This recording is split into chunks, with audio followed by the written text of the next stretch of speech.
Mechanism of action.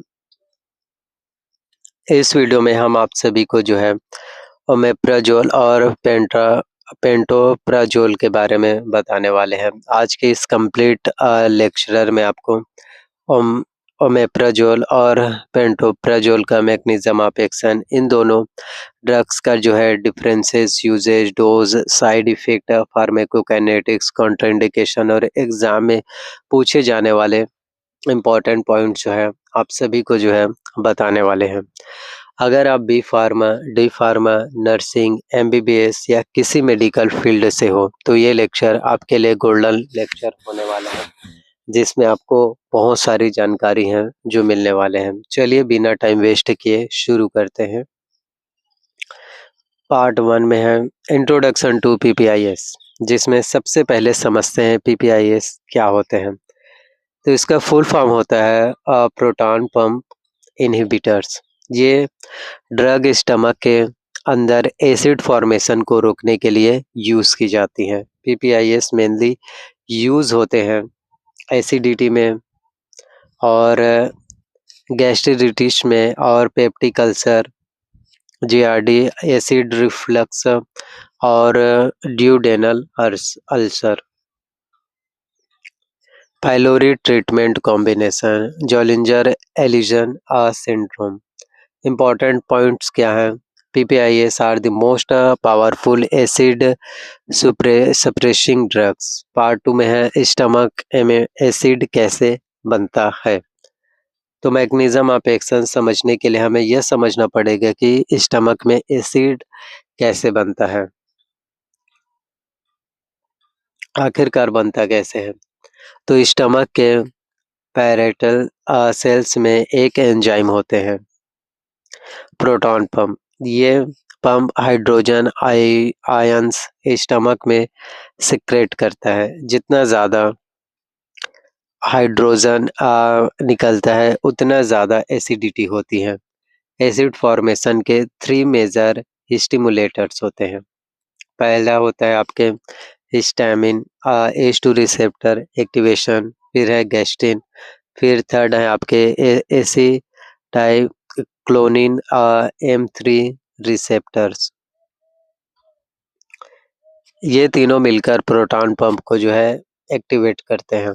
Part 3 में है main mechanism of action, omeprazole and pantoprazole का mechanism of action, simple and exam winning explanation, ताकि आपके exams के लिए भी बहुत ज़्यादा हेल्प हो। तो स्टेप 1 में है प्रो ड्रग नेचर।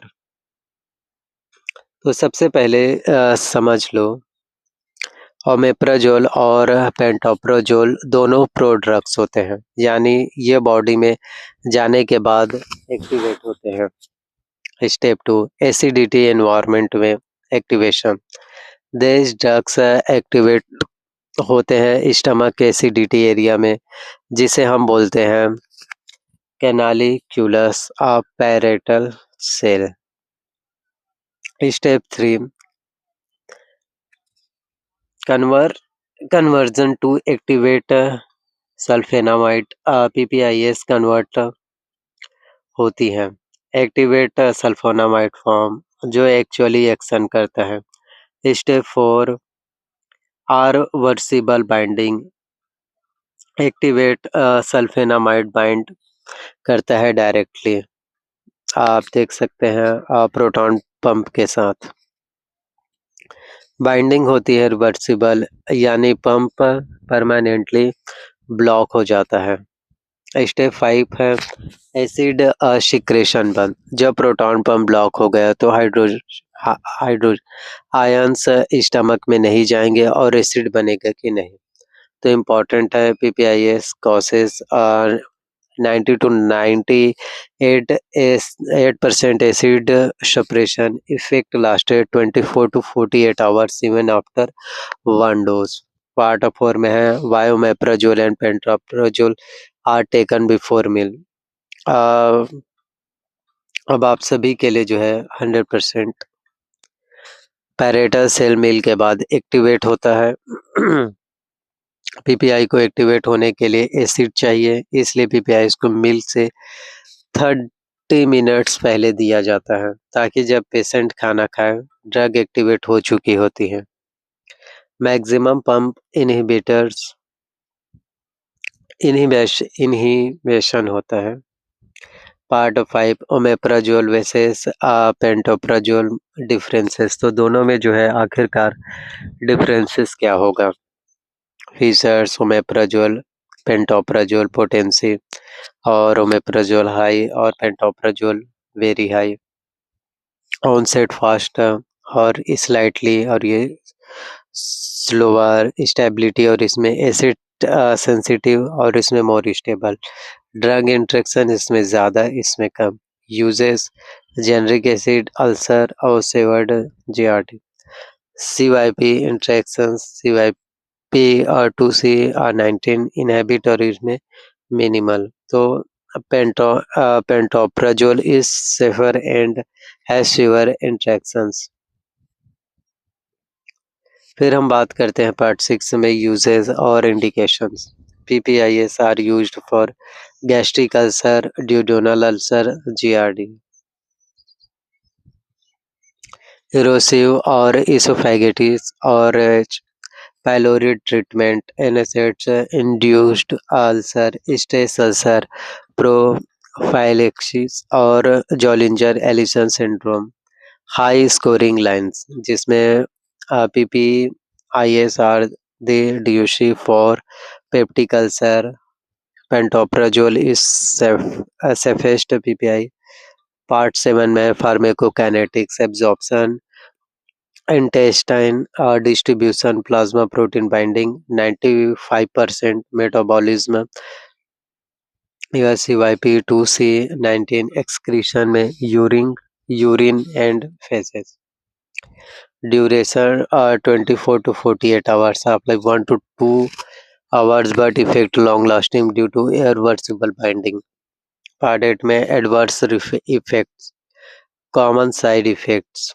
तो कुछ कॉमन साइड इफेक्ट जिसमें हेडेक, नोशिया और फ्लैटुलेंस और abdominal pain. Long term side effect, vitamin B12 deficiency, hypo magnesium hypomagnesemia, increased fracture risk और डिफिशियल इन्फेक्शन।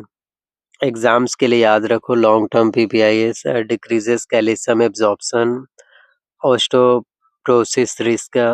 फिर है पार्ट 9 में contraindications, avoidance severe liver disease, allergy to PPIs और pregnancy, use only if necessary. Drug interaction जिसमें omeprazole interactions with क्लोपाइडोग्रेल,